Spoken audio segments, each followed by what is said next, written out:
Naranasan ng mas madalas na power interruption ngayong panahon ng tag-init dahil sa inaasahang pagtaas ng konsumo ng kuryente.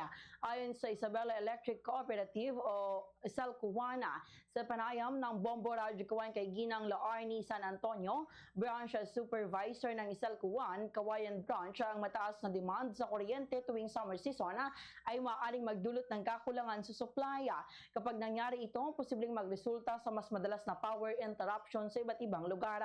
Ipinaliwanag din niya na bagamat karaniwan na ang pagtaas ng kaso ng power interruption tuwing tag-init, maaari naman itong maiwasan o mabawasan sa pamamagitan ng tamang paggamit at pagtitipid ng kuryente.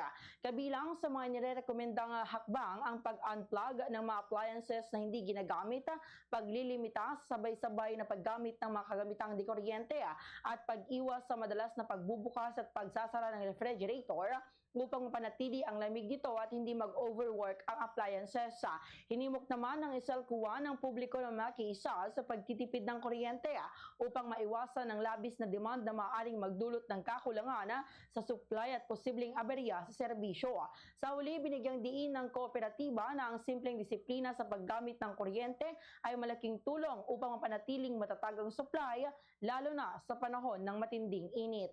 Ganito ang bahagi ng pahayag ni Ginang Laarni San Antonio.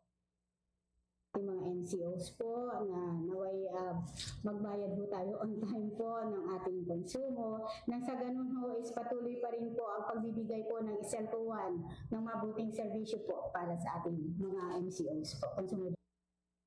Fast sa Radyo Bombo!